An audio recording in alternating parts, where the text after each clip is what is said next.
سرخط خبرها. آغاز دعوت حربی و نخستین شکایت ها. احتمال برآورش پول نو در روسیه. یامال участковой آمده گفت که شما بار باغچه غلطان دیتون گفت اینجا بغلطانیم گفت. و بحث ویران کردن چایخانه در ناحیه باباجان غفورов.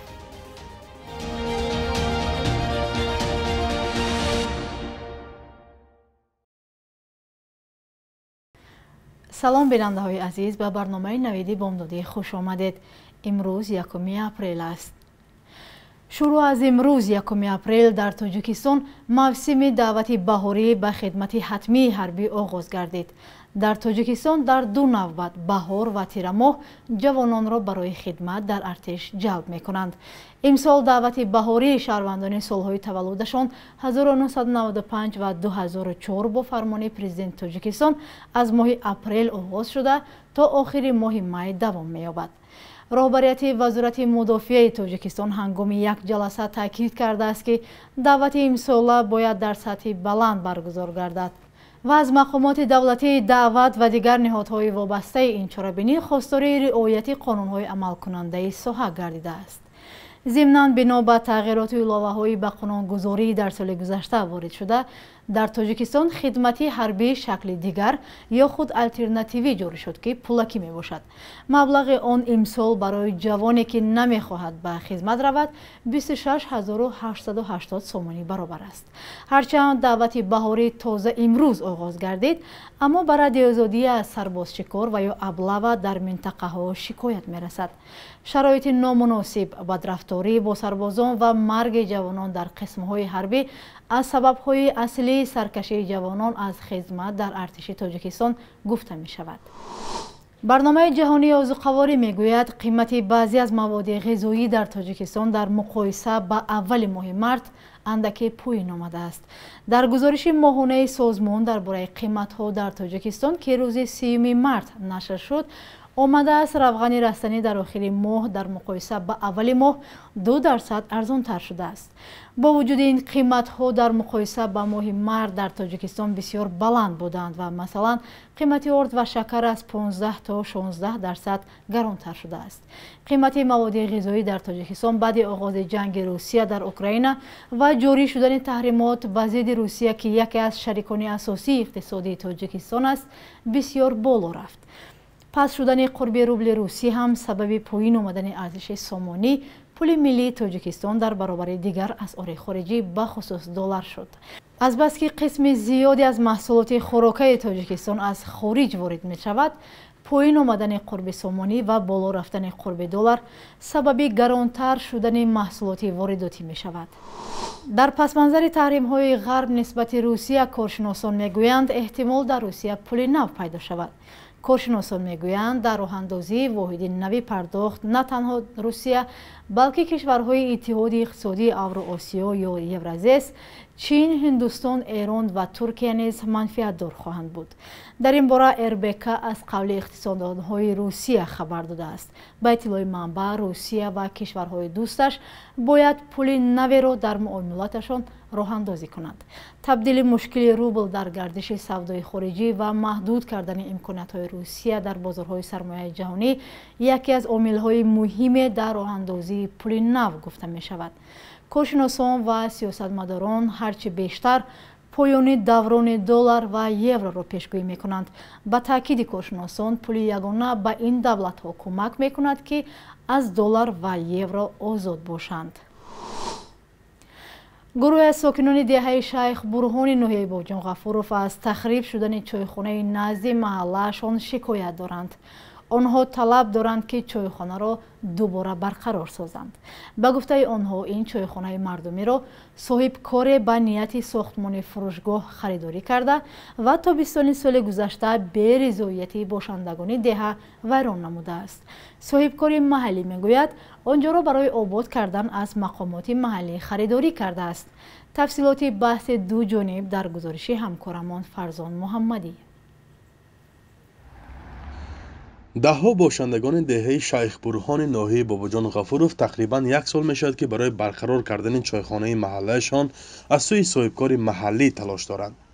این چایخانه را ماه اوگوست سال 2021 صابرجان عثمانوف بعد خصوصی کردن تخریب نموده است. ولی ساکنان میگن که این چایخانه را در دوره شوروی باشندگان دهه دست جمعانه بنیاد کرده و در آباد نگه داشتن آن سهم گذاشتند. نام آن را نیز به خاطر یکی از کهنسالان ده چایخانه رحمت جان میگویند. اما اینجا کتابخانه که دیگه بود مکتب. این مکتبانه بود. اینجا هم محله کتابخانه پیش داده همه ایستاده. ولی وایران کردیده. کتابخانه پیش داده با ایوان خودمون گفتیم ما. اینا کجا پیش داده برای محله موسیقی داده بودن. همه موسیقی همینجا خیلی عمدگی معلمی کیم که نباشه عمده همینجا شاید خورده مونده و رفتگی. یعنی فرزندای همه ما. نقاش هم اهمی محلی خودم ماشق بران استاد مقصود گفتگی نقاش بودن همون ارباب نقاش کردگی آدم همینجا نقاش کردگی. این تقریبا سال چند بوده من؟ سال 1957 بعد از ارباب پشت شدم بعد سانی اینجا سر شد.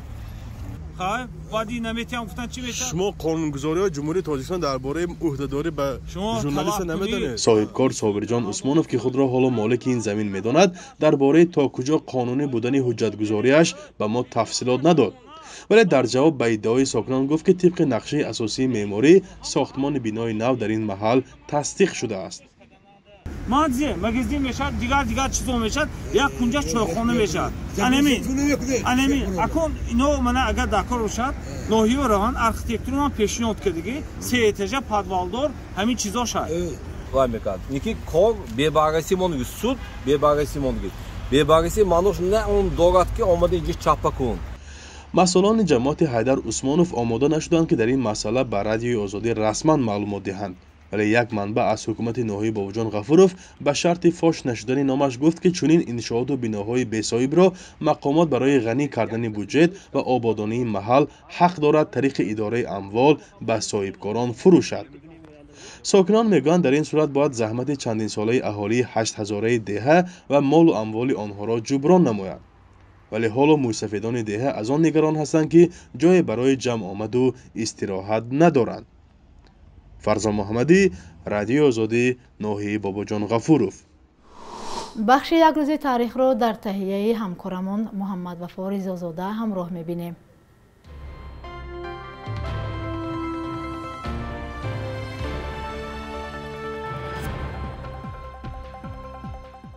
یکم اپریل سال 2020 در تاجیکستان اولین ساکن محلی با نشانه‌های مانند به کرونا درگذشت و مقامات تندرستی ولایت سوخت 10 نفر خویش و تبار فوتیده حبیب الله شادیوف و طبیبان و کارمندان دیگر طب را کرانتین کردند.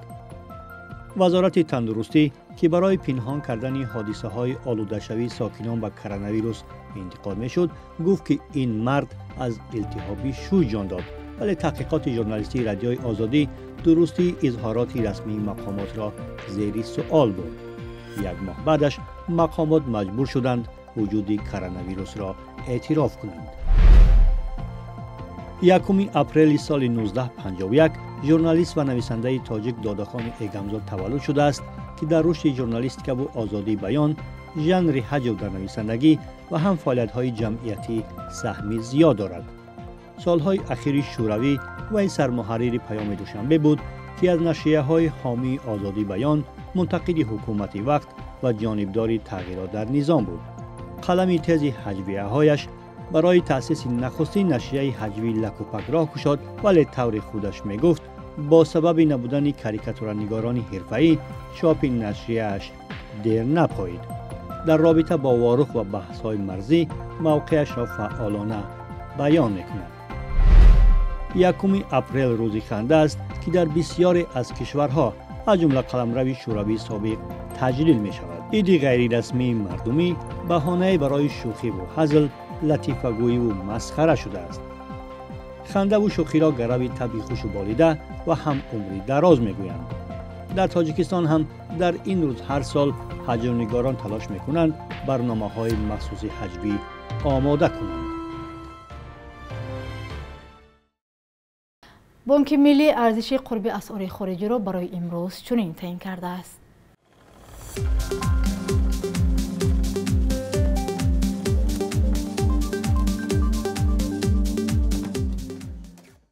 بینندگان عزیز، این بود پایانی برنامه نویدی بامدادی در هفته روان. با شما استراحتی خوب آرزو مندیم. خدا نگهبانتان.